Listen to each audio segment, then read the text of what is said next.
I don't spend too much time agonizing about whether or not this is the thing that I really want to do because I feel like there's no wasted effort. You have to get it out of the way, eh? Yung fear of failing. The sooner you can get over it, the better.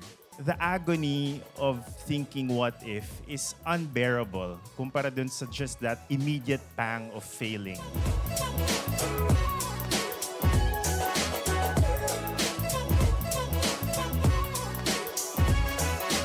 You've had a very colorful journey from being a theater kid and 5 and Up kid, of course. Who doesn't know that? And then, in college, you took, hindi na ba nila alam yon? Are you that young? 5 and Up? Alam niyo pa ba yon? Okay, see? We're not that old, Atom. Wow. Okay. I feel more comfortable in this crowd already. College, you took up physics. And eventually, you became a journalist, Yeah. tried co-writing and acting in a film, and then now you're heavily in more documentary-style investigative journalism. Related, pero you were trying out different things. Sure, yeah. I mean, I guess if the question is how do you end up where you want to end up or where do you feel that you want to end up, I'm a big fan of generalizing more than specializing. At least at the beginning of your career or your life, lalo na yung mga kids, no? In many of the talks that I hear is that specialization is the key to success. You have to do something for 10,000 hours if you want to be good at it, which makes sense, you know, if you want to be a concert pianist or a ballerina or painter, next Tiger ganyan. Woods or whatever, diba? But in my experience, it was kind of the opposite. Parang I was allowed to do whatever the hell I wanted, which, I mean, it's a huge privilege. We would spend summers doing football clinic, and then the next summer it's going to be a creative writing workshop, and then I did theater as well. So I think all of those things inform my decisions in the future. And in the future naman, more or less, you don't have any choice because once you strike a career, once you go on that path, and if you want to constantly improve, which is natural, if you want to be good at what you do, then the specialization comes in. Pero I don't spend too much time agonizing about whether or not this is the thing that I really want to do because I feel like there's no wasted effort. Even if I'm fully in the world of media or journalism o parang biglang nagkaroon ng opportunity to learn how to do calligraphy or whatever, parang all of those things, you'll learn something from it. It's kind of interdisciplinary. The important thing is that you don't lose focus and the thing that you want to improve on, you do it deliberately. Kunyari, if you want to be a better photographer, then you have to put in the work to do that. But it doesn't mean that you only have to focus on that. Kasi ako nababaliw ako dun eh. Parang, okay, I'm gonna do this day in and day out. Hindi ko kaya eh. Parang I have to find some other outlet. And sometimes that outlet becomes an interesting path, you know? Hindi pala, ito yung gusto kong gawin. This other thing pala. Like, I mean, I took up physics. I was like, I'm gonna be the next Stephen Hawking. Of course not.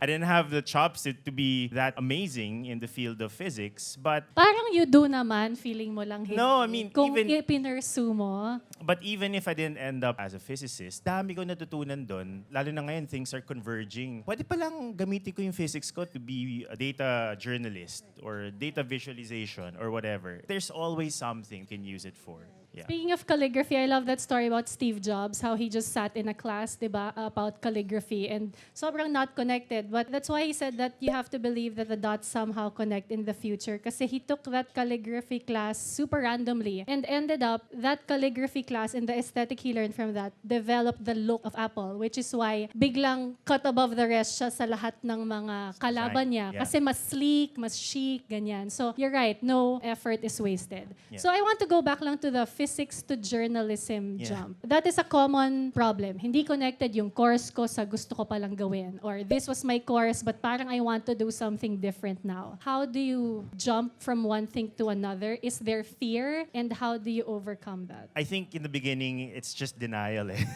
And then parang when I graduated, I was so sick of studying. Usually kasi when you take up a hard science course, the natural progression is you take up your master's and then your doctorate unless you go to industry. Unfortunately, for many hard sciences here in the Philippines, there's not a lot of options in the industry. So usually yung path talaga master's, doctorate. But I was so sick of it that I wanted out for a while. So I go, I'll take a break. So I applied as a researcher, sa correspondence back then, and then I became a reporter and so on and so forth. Pero nung simula, when people ask me, ano bang ginagawa mo ngayon? I'm a reporter. Pero babalik naman ako sa physics, parang ganun. I'm just taking a break, ganun. And And then 5 years na, parang hindi nata break to.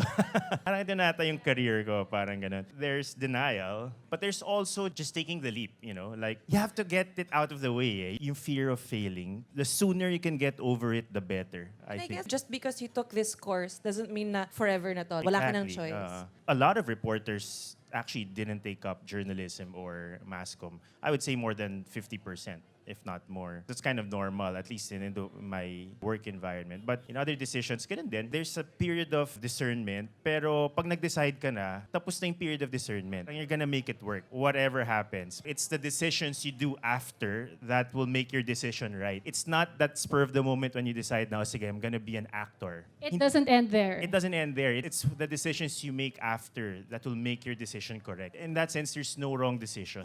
You just have to make it work when you make the decision already. See, Diet over here.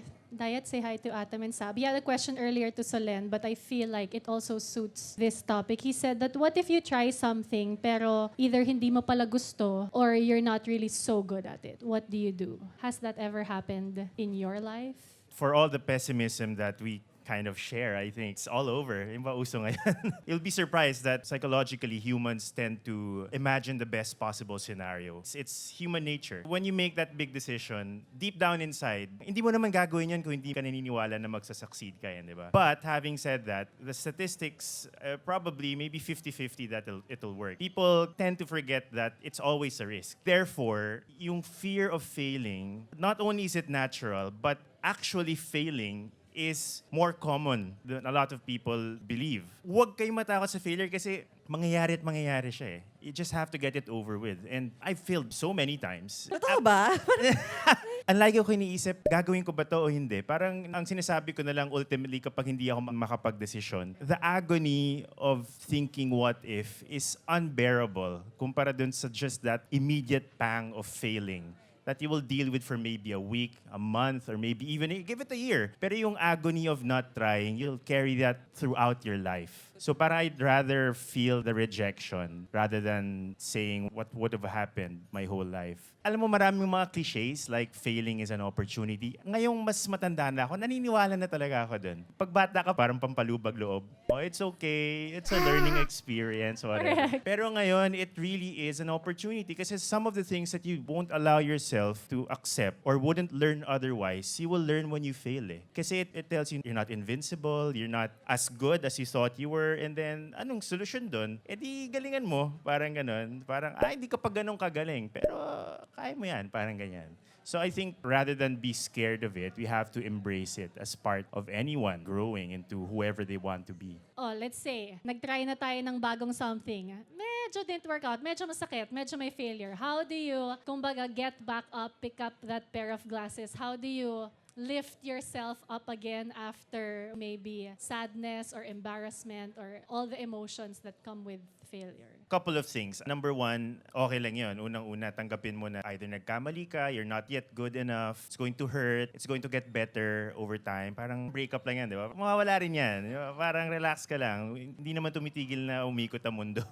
So you gotta still do your thing. But ako, it took a while for me to really believe this, but you don't have to prove anything to anyone. A lot of the time, the pain is actually the embarrassment eh. Na parang, hindi ako pumasa dito or hindi ko nakuha tong fellowship na to. Ibig sabihin, I'm not good enough. Pero parang ginagawa mo ba siya for you? Or are you doing this because you want to have a trophy to show to others that you're good enough? And then when you learn that actually our journeys are different, whatever anyone else is achieving is their own thing, parang it will release so much of that weight. Kasi parang, why do I need to prove anything to anyone? Alam ko naman, pag maganda yung work ko, alam ko naman, pag medyo pangit, I can be honest with myself, edi parang galingan ko na lang next time. It won't go away, but it will make it kind of easier. Relax. Life is not a sprint, it's a marathon, di ba? Sabi nga na, parang everyone's gonna get to the finish line. Pag medyo pinupugak ka na ngayon, rawalan ka ng gana, just continue and then you'll eventually get there.